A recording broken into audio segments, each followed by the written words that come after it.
Welcome, everyone. My name is Bill Nemeth. I run the Burton D. Morgan mentoring program for Jumpstart. I'm going to be your moderator for today. I am a recovering entrepreneur. I don't just run the mentoring program. I had a company that I ran through the 2008 financial crisis and the Great Recession that followed. Grew it to about 350 employees, but have scars that are similar to our panelists, having come through managing a company in a crisis. That being said, our topic area today isn't a broad one like our webinar last week. This is specifically around renegotiating. We wanted to bring this one up first because so much is in flux right now. The old rules that you're used to don't necessarily apply. We've all got contracts, we've all got obligations. You as an entrepreneur, as a business owner, are kind of sitting in the middle of suppliers and landlords and banks and customers, and are going to be getting things from all different angles. You may be the recipient of a negotiating offer, or you may be the initiator of a negotiating offer. You want to make sure you're prepared for that. Before I introduce the panel, I want to give you a couple of housekeeping items. This isn't a big polished webinar. This isn't a show. There won't be slides. This is about answering your questions. So please, there's a chat screen, answer your questions. We have people monitoring those, as I will be. We will try to keep them in context of the conversation that's going on. But please, if you want to shape the conversation we're having or want specific things answered, get them up there. Don't be offended if we don't get to them right away. We will do our best. We're going to try to go through things like legal issues, landlord issues, suppliers and vendors. How do you deal with your suppliers? Customers. How do you negotiate with your customers? Banks, employees, and then some just general guidelines on negotiation. So if there's something that fits in there or not, or you'd rather it be in a different order, please let us know and we'll go ahead and change things around. So please ask questions throughout this. Lastly, I would like to, but certainly not least, I want to introduce our panelists. We have 5 panelists here today that represent all different facets of the value chain. Bankers, reformed bankers. We've got entrepreneurs, we've got serial entrepreneurs, we've got a lawyer, we've got landlords, we've got technology people, non-technology people. We've got a good mix of people that have been there, done that, and are working through a lot of these issues right now, but have the reference point of what they did in 2008. So with that, I'm going to ask each one of our panelists to introduce themselves, give a quick 1-minute intro or so, and then give us that one thing that you want the audience to take away. So I will start, ladies first. We will start with Ann Ricci. Ann, please go ahead and introduce yourself. Hi, my name is Ann Ricci. I am a venture partner at Jumpstart. I work with tech and non-tech businesses, essentially helping them grow. My background is I am a reformed banker. So I spent about 25 years in banking, never made a new loan. I only did workouts, restructurings, and bankruptcies. So this is the time when workout people get excited, I guess. But I also spent 2 years in a private equity backed turnaround chief restructuring officer position. So I've kind of been in the shoes of an entrepreneur, and that was unfortunately in 2008. Thank you. One thing that you want the audience to know, your 1-sentence commercial? I would say, and I'm sure everyone will reiterate this, time is not your friend in situations like this. And a lot of times it's hard to make decisions.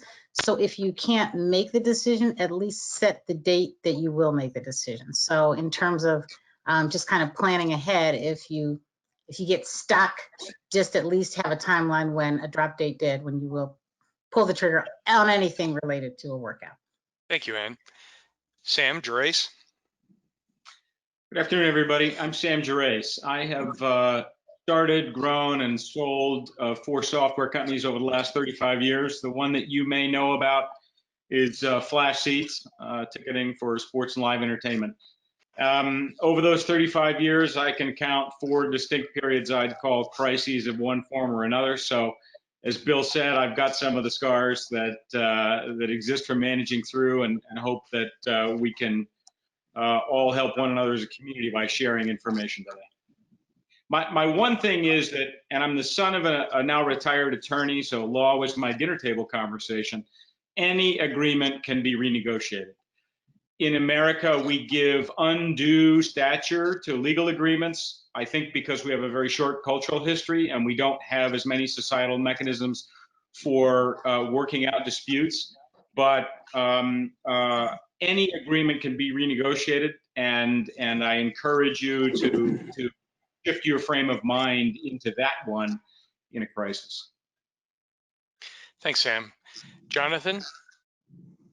Hi, everybody. My name is Jonathan Vinoker. I am, I think, what, a father of a son of an attorney. So I am an attorney, and at Thompson Hine in Cleveland, and spend all of my time working with entrepreneurs, early stage companies, high growth companies, generally on the software and hardware side. My one takeaway, and I certainly agree with everything Sam said on the legal front. You know, the other part of all of this, I think, is going to be communication. And my guess is that throughout today, we'll talk a lot about this, but I actually think that even in renegotiating those things, getting your message out there early and being decisive about what you want that outcome to be is going to help. No matter if you're receiving a request to change that contract, as Sam suggested, or you are proposing that you change it on your end. Thank you, Jonathan. Roy Hodge. Good afternoon, everyone. I'm Roy Hodge. I'm a 20-year IT professional, transitioned entrepreneur, and most of my experience has been security, cloud infrastructure, and IoT solutions as a provider. I founded RE8 System Solutions back in 2006. We've got a commercial and government business. I negotiate, contracts with personnel, suppliers, vendors, and partners. Back in July of 2019, I joined the Jumpstart team as entrepreneur in residence. So I work out of our Toledo office, providing hands-on technical assistance services to our clients. I agree with what Sam and Jonathan said about any contract can be negotiated. From my experience, it's about two things: getting to the right person within the organization that you need to engage the renegotiations with, and then secondly, having a scripted outcome of what you would like for those negotiations to be. Thank you, Roy. And last but not least, Dan Spring. Good afternoon, everybody. My name is Dan Spring. Company's NAI Spring Realty. We're a commercial industrial brokerage. We also do property management, and we manage anything from retail, industrial, office, and about 1,800 apartments. I guess my main takeaway for today is communication is key. We're at tough times, both from landlords, tenants, everybody's standpoint, and the quicker you can communicate and let us know your situation, the more we can help each other out. Thank you. Well, with that, we're going to launch into questions. We have some coming up already, so if I get one more in a certain line, I may shift gears quickly. But in the general area, and I'm going to start with Ann. What's different this time versus the last crisis? Well, I think for a lot of clients, it might be the suddenness and the because I think it's a medical thing, it feels more personal. So I think there's more emotion involved. And so not only are you dealing with your business, you're also dealing with your health and your family and your parents. And so I feel when I work with my entrepreneurs, it's a heightened level of emotion. And again, I'm a little bit of a germaphobe, so I was predicting that this would happen. But, so I was talking to my clients in February about this. But I think a lot of people were blindsided when they had to literally shut the door and not stay open. Okay. I'm going to throw this in your lap, Roy. What's fair game for negotiating? I think it depends on who's initiating the negotiation. So, for me, I was in a situation where I had to get out of it in order to keep the doors open. So, for me, it was really about being proactive and transparent, because it was a relationship that was good up until that point. The market shifted, and so we had to shift with it. So I had to look at our bottom line and be completely honest and transparent with what we were able to do and what that time frame was. And I believe that was received well. So that allowed the dialogue to start. And then from there was a back and forth, and then we agreed on something that was mutually beneficial as an outcome. Now down those lines, Dan, you as a landlord may be the last person somebody wants to talk to. Well, outside of Jonathan, and well, maybe Yeah, the bank. Never mind. I was shocked that didn't come my way. Thanks, Bill. I'm trying to be nice to you, just this once. Dan, you've got tenants out there. I mean, is hiding a good strategy, or should they be reaching out to you?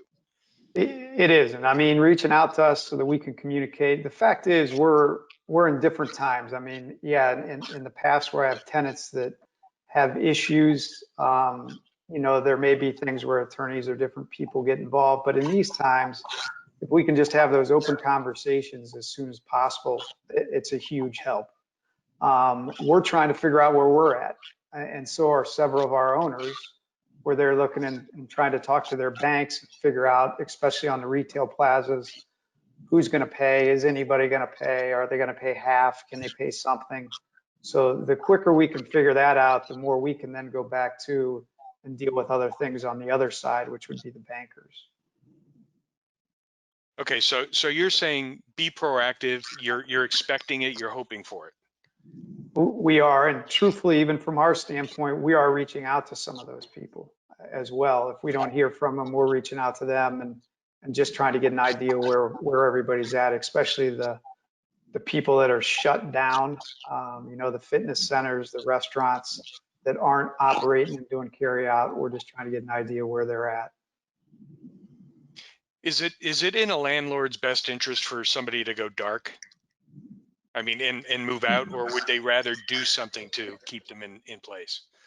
No, I would say do something to be in place. I mean, these are, most of the tenants are good tenants that have been great tenants for years. It's unfortunate circumstances. So the last thing we want them to do is go dark and walk out. I mean, if we can, the hope is this thing is not going to last forever. And we want to continue to have those great tenants in there that we've had and that good tenant mix.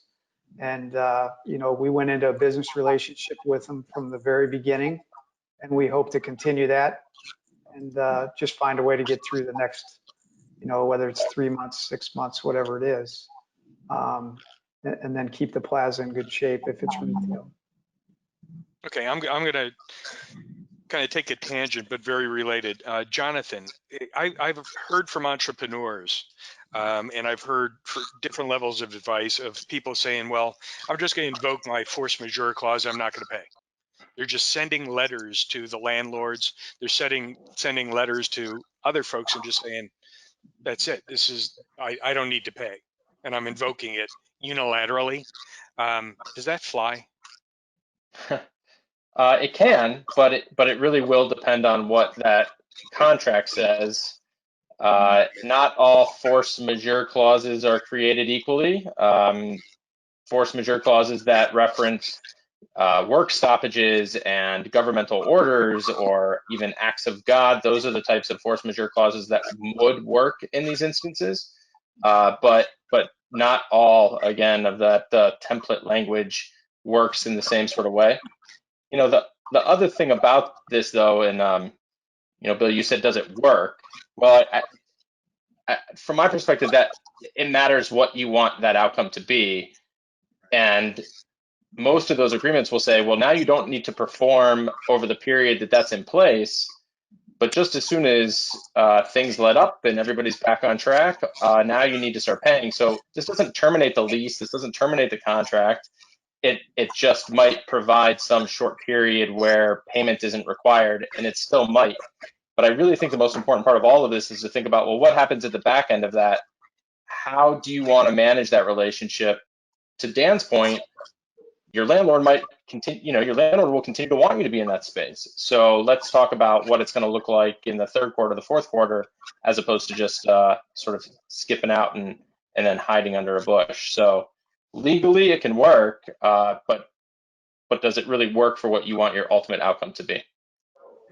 Which is a neat segue. I'm going to throw this in Sam's lap. I feel like this is the Hollywood Squares or something. The question here is the difference between legal and business. When it comes to negotiation, how do you balance it? What do you consider first? I guess, what's your thought process? Yeah, and Bill, let me tell you, I've had the good fortune to work with Jonathan, who's been outside counsel, and I've been on the board of 2 venture-backed companies where he served in that role. And he understands business and how to make the role of an attorney high value to a business leader. I've met some attorneys who would like to protect you out of business, and they don't understand the business practicalities. And Jonathan's last comment is an important example, which is think about the business relationship you're desirous of after the fact. And I think that's it's a good jumping off point to say what's legal and what's contractual. There are other cultures that understand that a contract is a snapshot of a continuous negotiation, right? I don't think any contract's actually ever been adhered to the letter. Because things are always changing, and you may try and adhere to it to the letter, but there's some minor term that neither you nor the other party will find practical over the long term. So I really think the important thing is to be thinking in terms of the business frame, and to memorialize that with contracts and renegotiations as often as practical. In the case of a crisis, it may be not only practical, but critical for survival. But again, I think the format is figure out your business need, figure out the key situations that need to change, express those with your business partner, and let the attorneys memorialize that in a contract that's appropriate. Thanks. Since you brought up business need and kind of what order to deal with things. And you are the banker. You're living through this with some of the companies now. What do you look at first? What do you look at to negotiate first? If you're the client of a bank? Yes. Okay, I gotta switch hats. I think I would assume most of it is payment relief, just getting out from under the principal and interest payment that's due without tarnishing the bank relationship or triggering a default. I think there's a lot of moving parts with bank debt. And so there's rate, there's terms, there's default rate, there's a lot of triggers you can pull, but I think if you're preserving cash, you want to make sure that you, with the consent of your bank, keep as much cash as you can from operations and deal with the loan maybe on a longer term or a lower rate or some other accommodation. I also think that there's a tendency to try to draw down on your available credit because you're scared that the credit's not going to be available. That's a very natural response. And from the client side, it is a good strategy because the lines of credit do disappear and most of them have the language in it that they can make them disappear on very short notice. So I would think the main negotiation will be preservation of cash. I will also add that banks have this like smoke and mirror effect. And so behind their actions are regulations. And, when I hear Sam and Dan talk about, even real estate negotiations, they have banks behind their transactions as well. So when you say, I'm not going to pay my landlord, the landlord's got to go back, the property owner has to go back to their bank, perhaps and get accommodations. And, you know, you'll never completely understand the smoke and mirrors. There's certain, you know, things go 90 days, certain things happen, and there's bank policy. But the more you can communicate, and again, try it best to preserve cash by delaying payments, I think is the strategy. Okay, and since you brought it up in the interconnectedness, I'm going to throw this one at Roy. I hope you like complex puzzles. We got folks out there saying, yeah, but everybody's in this position. I've got suppliers that want me to pay faster. I've got customers that want me to ship, but want to delay payment. You know, I've got a landlord that's calling me, and I've got to talk to the bank. You know, how do I start negotiating when everybody is changing the rules all at once? I guess how do you focus? Where do you focus? Is there some sort of method people can put in place? Sure. So as an entrepreneur and also as an EIR advising clients every day, you know, the starting point for me is the budget. You know, it's income and expenses. And, you know, the reality of what that looks like, you know, would determine, you know, what flexibility may or may not exist. And in my previous comments, you know, I talked about being completely transparent and ahead of it in order to, one, preserve the relationship. But I think when you lay it on a line like that, and of course there's a risk with being transparent and open with the intent of preserving the relationship, I think people subscribe to that better, and they're able to at least, you know, consider what it is that you're offering. And then the other thing is, you know, after you've done all of that due diligence and you've established a baseline of what flexibility may or may not exist, you know, for me, it's being specific with what the ask is. So, you know, to Ann's point, if it's delaying, you know, principal and interest payments, you know, that is the specific ask. If it's that and something else, because the due diligence suggests that, you know, within a 30, 60, 90-day window, you know, we'll be in a better position to do more than what we can. And so all of that gets articulated in what your specific ask is. I had something to add. Oh. I'm going to say Sam first, and then you. Go ahead, Sam. Yeah, Bill, I think that one of the most confusing things in a crisis is knowing where to start. And there's a technique that you know, is known as scenario planning. But I would tell an entrepreneur to grab a couple trusted advisors.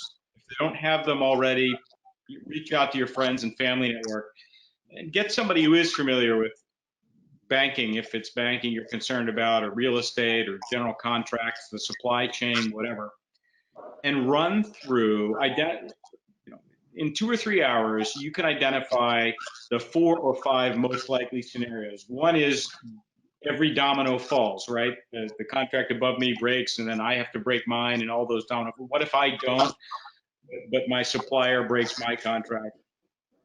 You can run through the scenarios. You can quickly identify the 3 or 4 major hinge points. I have found that doing this sort of thing with a couple other people really identifies the place that is essential to start. And that can be really, you know, really helpful for entrepreneurs. You can look at scenario planning. You know, there's a 1-page outline of how to do it on the web. There are hundreds of them.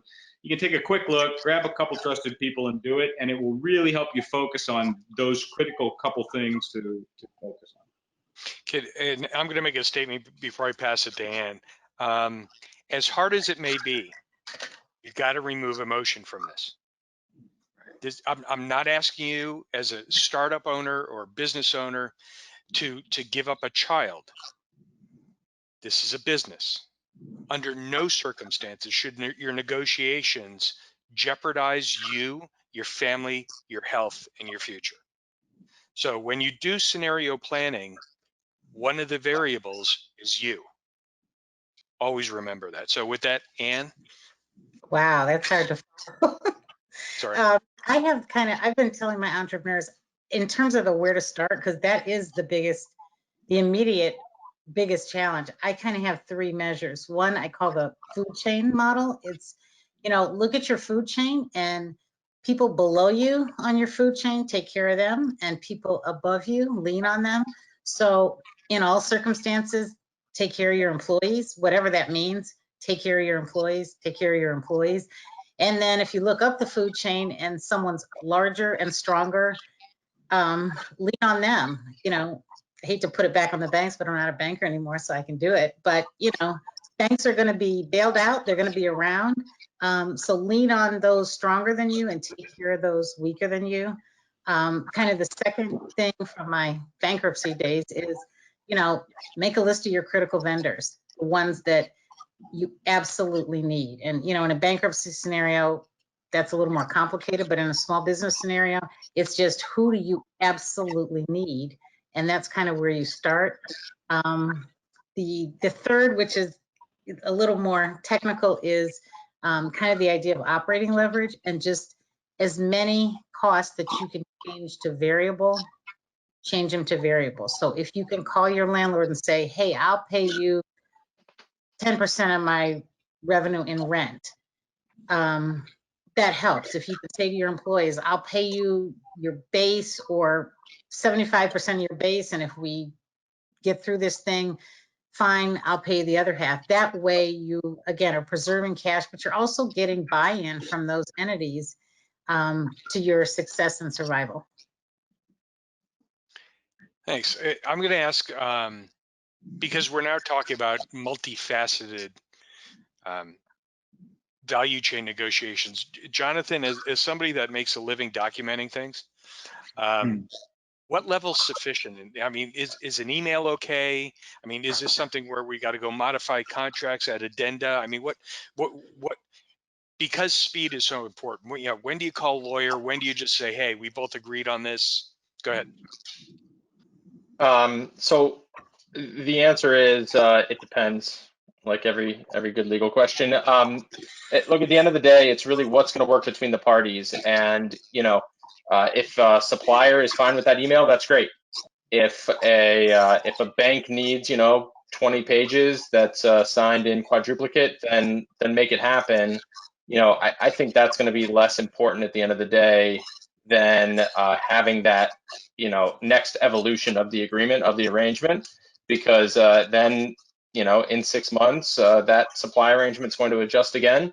And so if you need another email to fix it, or you need to go back to your lenders and you adjust some covenants and you need 20 more pages to fix that, then so be it. So it's really going to depend on what's sufficient for the parties.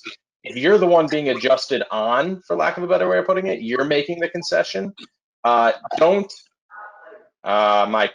usually say my colleagues who I share walls with, but that would be my kids now. So my partners might not agree with this, but look, at the end of the day, it doesn't need to be written in blood. So allow those parties you're taking care of to put something down together, to move on to the next step, so that you maintain that relationship. Because again, and this was Sam's initial point, right? It is a continuing evolution of these things. So let's get through this, over this hurdle, and then to the next one, without worrying too much about the legal pieces of the puzzle. And Okay, Bill, go ahead. If you don't have to go through a multi-page, multi-step contractual process, you can become more agile. You can say, how about for the next month, I pay you 10% of my revenue, and then we reevaluate. And you can pass the brief email by Jonathan, but the fact of the matter is, the world is getting more agile. And if you don't think in terms of having to put that contract in blood every time, you'll shift your mindset, and you'll begin to get more agile with your partners. You can often get a much more successful renegotiation if they don't think they've just signed new terms that exist off into the future. Which brings me right to Dan. What do you want to see? I mean, what do you want to see as proof of hardship, or, I mean, as proof of ability to pay? I mean, you've got tenants, you've got customers. I said, if they're asking you to make a concession, what do you want to see? That really depends. I guess it's the same way, just like Jonathan was saying on the legal stuff. For us, I'll look at if it's a tenant that's been with us for 15 years and I know them and trust them, I'm pretty much not going to ask for much of anything. If it's somebody that I do think, because that is a little problem right now, is we're trying to sort out who's just asking because they can and who's really has some hardship. So I think the short answer is it really depends. There are certain colleagues of mine that are part of the NEI network that I was on a conference call earlier today that are sending the things to all their tenants. If they come back to them, the first thing they ask is, have you looked at business interruption insurance? Have you looked into this SBA 7A, 7B that's just coming out? And if they say no, then they ask them to go back and do those. If they come back, then again, they're asking them for some proof of financial hardship. I think it just depends. And quite frankly, with where we're at right now, we're trying to work through this because most of the March payments were paid. So we're just now starting to get into this with a lot of different people. So it's like I said, we've been reaching out to some of them in advance. Some of them have reached out to us in advance. But it really depends on the relationship and the tenant. If it was somebody that was in trouble before, there's probably, it's only going to get worse. So, which, and I'll throw this one to both Sam and Roy, and I'll do it in that order. If you're the organized one in your value chain, you're the one thinking of this, of thinking of the contingencies and how this can play out, and you've done the scenario planning. Do you pick up the phone to your customers? Do you pick up the phone to your vendors and try to, or people down beneath you in the value chain, and organize their thinking for them? Because kind of what Dan was saying is, with the tenants, have you looked at this? Have you looked at that? I mean, do you put something out there that says, here's these steps, that let's have a conversation, or do you just wait for them to do it? Bill, I've never, I don't think I've ever increased my value by sitting back and not acting. And maybe more importantly, if you are the organized one and you can develop the framework for a solution, you may be able to get an advantage. Now we don't want to talk about predatory behavior in a crisis, but the fact of the matter is, if you are the one who can reach out to your suppliers and reach out to your customers and begin to translate the impact across an entire supply chain, food chain, value chain, and begin to create a temporary or new normal framework, then you're driving the outcome. The alternative is to be driven by the outcome, and I'd always rather be in the driver's seat. Roy? Agreed. I would always want to be in the driver's seat as well. So if I'm the organized one, I'm going to be proactive and engage, but I'm going to leave it open for some feedback and negotiation. So I'd like to hear what they're offering, but reach out first and engage them. And then based upon what they're offering, that puts me in a position to counter. But I've already gone through the contingencies and outlined what they are before I reach out and try to engage. But the message here is to be proactive and reach out, engage, maybe not script the conversation, but certainly engage and be in a position to hear what their offers are or what their contingencies are. Okay, Roy makes a really important point. He said, think about the contingency first. It is essential.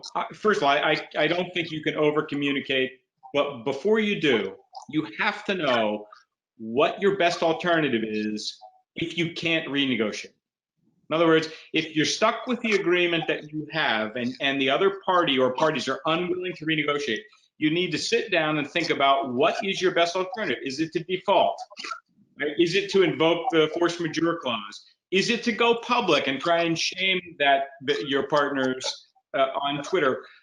You want to think about those alternatives in terms of the sustainability of your business, in terms of the long-term relationship you'd like to have with your partners and your external perception. But if you don't know if you don't think through contingencies and really identify what your best alternative is, you don't have a basis for beginning any renegotiation. So I do really want to echo what Roy said. Think about the contingencies, think about your best possible alternative if you can't renegotiate anything, and then you'll know exactly what is better if you manage to renegotiate. Yeah, quantifying is important. You don't just whine and complain. Have a potential solution. I'm going to ask a couple super specific questions because these are these are kind of critical. First off, is business interruption insurance normally in your policy? And I know the answer to the next one. Can it be added after the fact? The answer to that one's no.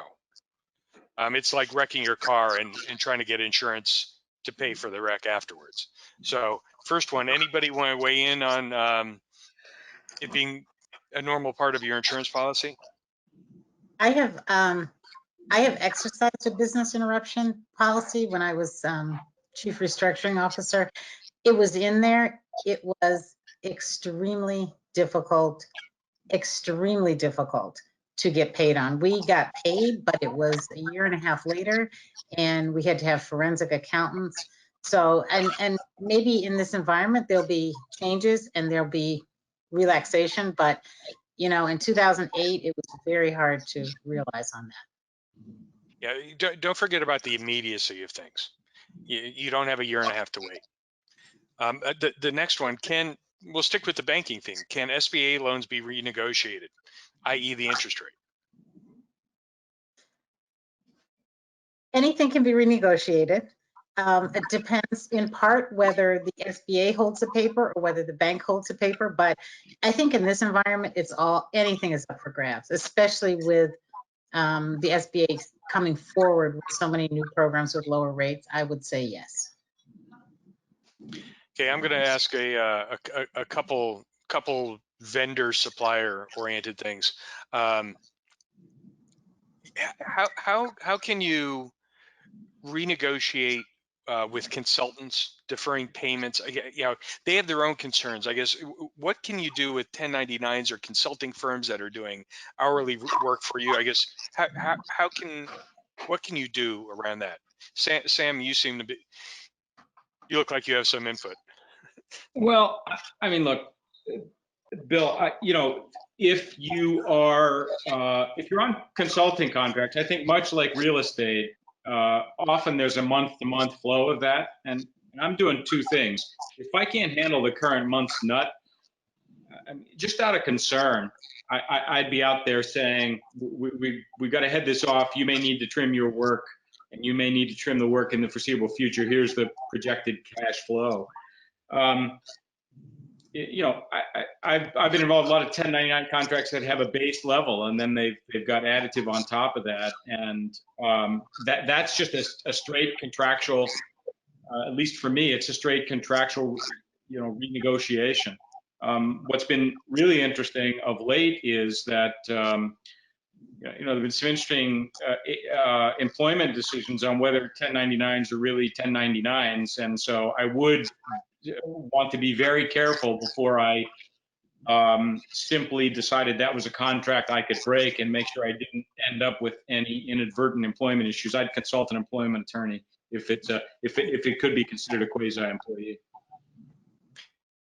Yeah, and I would echo, having been out of that, you've got to open up discussions. You've got to talk to the people. They all have nuts to cover as well, both whether they're a firm or not. I would highly discourage what one extremely large bank did in the last crisis, where we were a consulting firm working with the bank, and without going into detail who or what happened, they scheduled a vendor call for every one of their information technology vendors across the country. The sum total of the call was this: your terms were 45 days, they are now 180 days. You will give us a 20% discount for all uninvoiced as well as work going forward from here. If you don't like it, get everyone out of our building by the end of the day. Thank you, we're not taking questions. Click. That, and on the recipients of that weren't just the little guys and girls. It was IBM, and Cisco and global consulting firms all heard, we're cutting you 20 now. And by the way, we'll pay you someday. If you're not in a position of power, you got to watch out for that for yourself as well. I have another specific one around inventory. Somebody that's kind of caught in the middle. They've got orders for customers that they were made before the crisis. They had purchase orders. They're ready to ship, but the customers wouldn't receive orders for at least another month. They paid for all the labor and materials already as the middle person. If they're lucky, they'll get paid for it in July.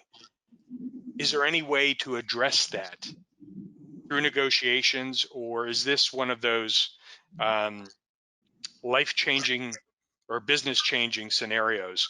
And I see Ann nodding. I guess where do you start? Because you've seen this from a restructuring and from the stop in 2008. Ann, do you want to take that? Yeah, it's almost, that's a tough one. I think it depends on if you have 5 customers or 5,000 customers, and if they're retail customers or they're business customers. If you have 5 customers, I would just get on the phone with each customer and say, and try to assess their need for what you're shipping and their likelihood of being able to survive and pay. You've already got your costs fully in, but on the other hand, there might be another customer that could take that material and pay for it in a hurry. Now, that works with 5 or 10 customers. It doesn't work with thousands of customers or retail customers. Yeah, I think that's a hard decision. But, you know, I think it has to be case by case. And you know, if it's perishable, that makes a difference. If it's custom, that makes a difference. It's a lot of specifics that go into an answer like that. But again, I think everything is negotiation. Bill, Yeah, go ahead, Sam. there may be entrepreneurial companies who do not have sophisticated financing arrangements or sophisticated working capital arrangements for inventory.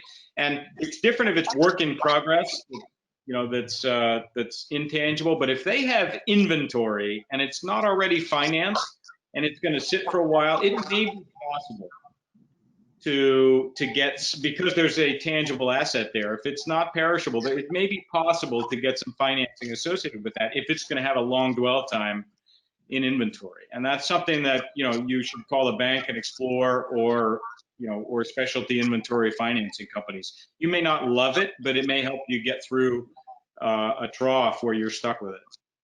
Yeah, and right now it's cash flow is what matters. So making a profit on this stuff, whatever this stuff might be, isn't it. It's about covering your costs. It's about covering your nut. So if you've got salespeople, tell them to pick up the phone and find somebody to buy it, even if it's not the customer that you had currently. Get out there. There may be somebody somewhere that needs what you've got, and it's sales job to find them. And Bill, this is a classic opportunity to preserve a customer relationship, but do the best for your business. If the customer calls and says not going to be able to pay till July, the way to preserve that relationship but do the best thing for your business is say, okay, fantastic. I need you to know that I can't hold on to the inventory. So I'm going to get on the phone and try and sell it. And if I believe I'm getting near sale, I'll call you back and see if you might have managed to free up cash so that you can have the product. This way, your customer knows you're trying to do something, do right by them, but at the same time, you're preserving your flexibility. I think also this is where speed really works in your favor, because before people realize that they really couldn't afford to pay you for what they just bought, if you push it out quickly, you know, because there's going to be second and third and fourth waves of this, and people are going to start making different decisions personally and in their business as time goes on. And I'll use the second, third, and fourth waves. I'm going to ask this of Dan. From a landlord tenant standpoint, what's the time horizon that they should be planning around this? You know, that's a loaded question. You got the hard one. I know. I don't know. The question is, how long is it going to go on for? So, and I think a little bit depends on the business. If you look at the fitness places, You know, I know one national fitness place that came and said, we're not paying for a year. Went to all the landlords and rolled that out.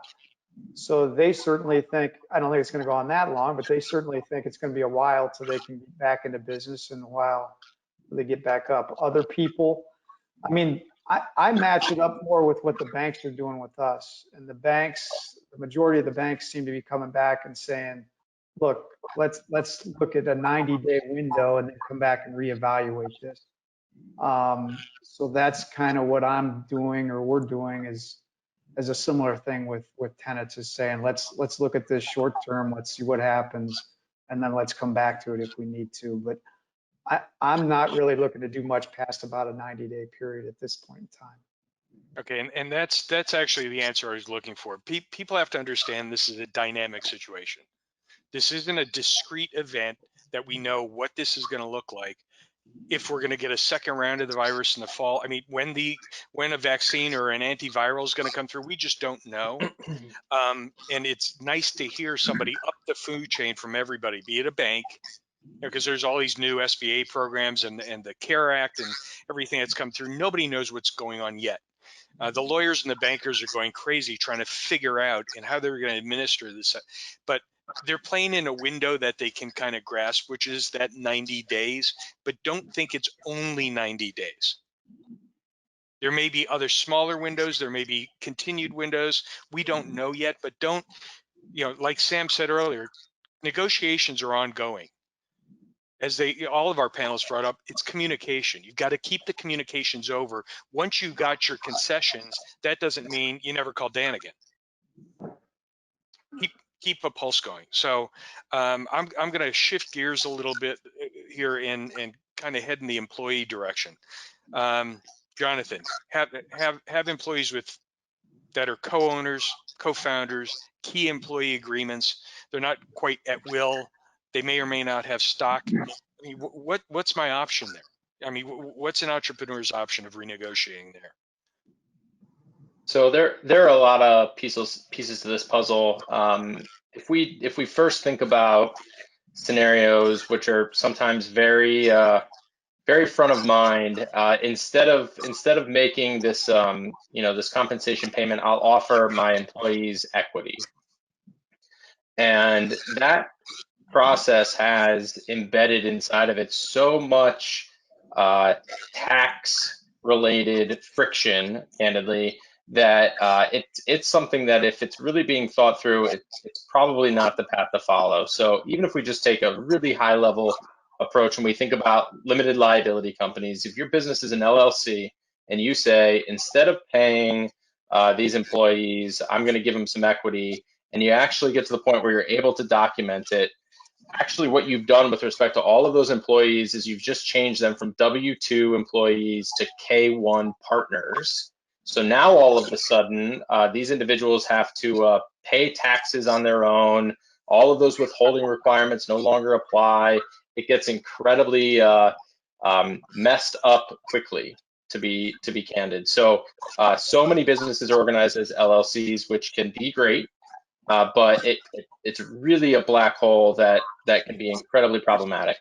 The one other point on this, and really I could talk on this one for quite a while, just because especially in 2008 we saw lots of mistakes made, and I'm sure we helped lots of companies make those mistakes, just to be honest, right? But the other thing to be careful of is, oh well, I'll treat the compensation as a loan. Well, that's incredibly difficult, because really what that means is you've paid the employee the money and then they've given it back to you, which means all of those withholdings, all of the taxes, all of that comes with it. And so most companies, because they're trying to conserve capital, they're not going to make those withholdings. They're not going to pay those amounts over. And so now the company is on the hook. It's failed to make its requisite withholdings. The employee hasn't paid tax on those dollars. And the flip side of all of that is that the loan, in theory, has interest that the IRS is going to say is being earned by the employee. So it's, again, a big mess. Really, there are creative ways to address it. You just need to be deliberate about it and thoughtful. And really, that is just sort of the tip of the iceberg. Sam, do you want to add anything to that? I mean, Well, look, I tend to think of the team as the greatest asset that the company has, and I try and treat them with the most care. And so I think they are the ones with whom you can't over communicate. You have to be totally transparent, and you want to try and provide the least difficulty and the fewest consequences if possible. But regardless, I would say be brutally honest. And as Jonathan said, they're going to care about feeding their families and satisfying their obligations. They're going to worry more about cash than, say, the upside of equity down the road.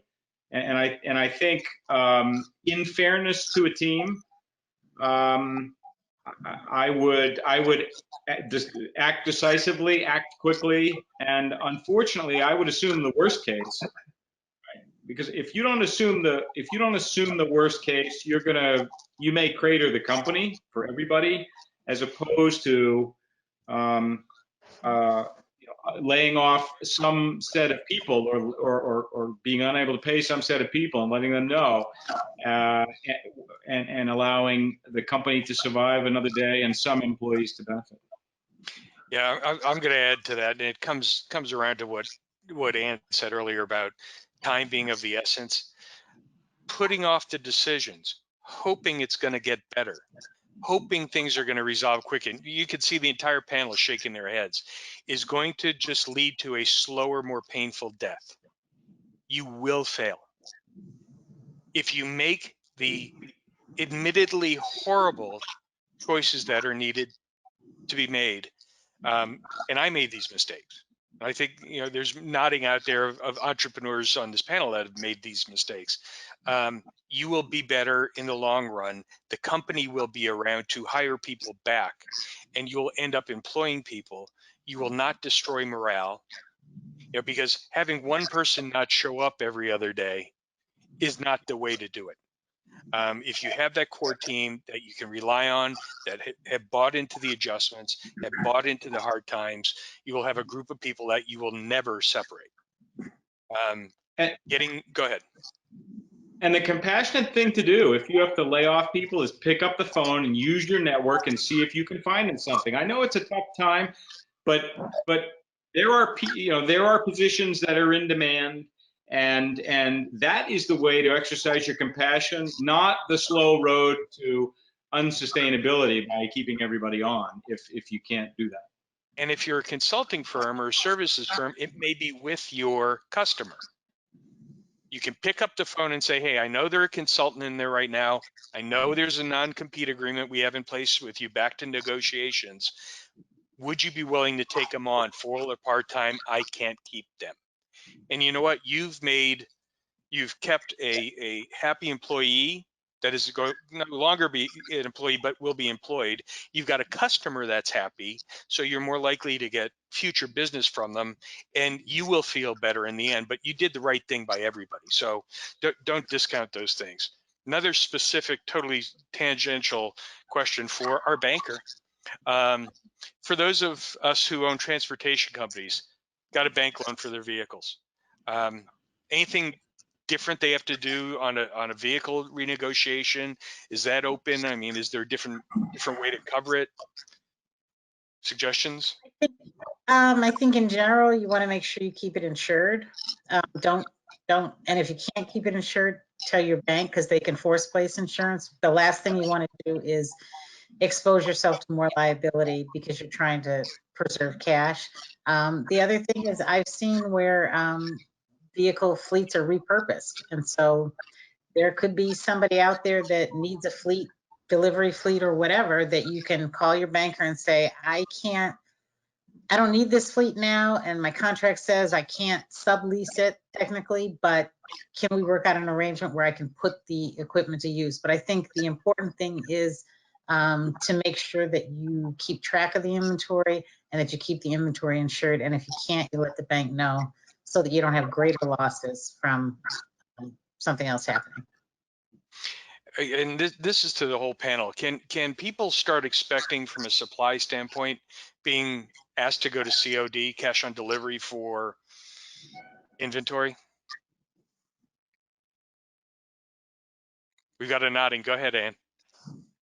I mean, I would say yes. I mean, the idea is slow payments accelerate cash, and everybody's doing that. And on your side of cash acceleration is somebody else's deferral, which is kind of why you want to be there first. You want to preserve your cash, accelerate cash coming in, and slow it going out. So I do think COD is going to become, especially as resources become scarce. Roy, is that something you look to your customers and either discuss with them, just turn it on? I mean, do you discuss discounts? And if you do offer discounts in order for them to pay quicker, I mean, how do you get it back up to the right payment level later without the discounts? Absolutely. So the ultimate goal is cash flow in this situation. So, discounts and promotions encourage on-time or early payments. I would certainly lead with that. The other thing that I would do is I would bundle offerings with future discounts, as incentives to my suppliers, and then for incentive to my customers, I would upsell, follow-on solutions that are logical for them at discounted or promotional rates, just to get them to bite sooner than later. Even if we're just booking the business for the current or a future month, and then that way, it assists with my cash flow projections, during the current or future quarter. So absolutely, I would engage, in those conversations in both directions. Absolutely. We only have a couple of minutes left here. Is there anything the panel hasn't heard, would like to bring up, things that they're running into that they want to leave as kind of parting thoughts with the audience, the attendees? I had two things. One, in negotiations, it's probably not going to be one negotiation. So don't try to go for the kill, because you're going to be back in front of that person and keep that bad taste in their mouth. So it's kind of one of many. And so if you don't get exactly what you want on the first one, you're going to be back at the table. The other thing is, just in the workout world, this is the time when you see behaviors and personality traits that really separate people. And so remember, as you're going through this process, everybody's looking. And when we come out of it, there's going to be people who handled it ethically and with integrity, and then there's going to be the others. And so you want to be on the right side of that characterization. I think that's well said, Ann. I mean, I think the key is there is no playbook for this. It's a mutual sacrifice. Everybody goes in it and tries to do the right thing, and it will work out. It's short term. Anyone else? Yeah, I think, right, you keep your values in front of you and in front of your whole team, and continue to uphold those, and let them be the basis of what you're doing. I think you'll come out of this well. And on the exact opposite side of that, high concept, I think Roy said it earlier, but I think the one bit of tactic that is really helpful is making a specific proposal that the other party can react to. That's really a helpful tactic, to go in the door and say, look, here's all the background. I have a specific proposal, because that'll help put them in the right negotiating frame of mind, and it'll give them a basis against which to react. So high concept, maintain your values. Very small tactic, be very specific about your initial proposal. And I'll just hammer that point home, because the last piece of that is it's a speed issue, and everyone said it right. But I think there's always a concern that you are going to negotiate against yourself if you lead with a suggestion. But as someone who spends my time basically managing back and forths, I'll be the first to tell you that just as soon as we have a top end and a low end, we can get to whatever the middle point is. And at the end of the day, there won't be situations where when you ask for X and everybody else gets something slightly better, that you can't come back and say, well, hey, we'd like what everyone else got. There will be situations where you'll be left behind because everyone else will have gotten their X, and because you weren't upfront about it, you missed the boat. So you know, speed to the finish line, I think, is the way to go here. And I'll place before I close this up. Pick up the phone. This is not an email conversation. This is not a back and forth over email. You're a human being dealing with human beings. They ultimately make the decisions. Get on a video conference. Everybody's doing things remotely. Get on a web conference. If it's multiple parties, get on the phone, but do this as face to face as you can. Not just a series of well-worded emails, because you'll be far more effective. With that, I'd like to thank my panelists for participating and getting a lot of important information out to the entrepreneurs and business owners. I'd like to thank the attendees. We want to wish you the best of health to you and your family. Wish you the best of luck in getting through this. Please feel free to reach out to us. We have a list of resources out on the Jumpstart site. You can apply for help there. There's an email if you have a more immediate question for folks. Ask an expert at jumpstartinc.org. So with that, thank you all, and stay healthy.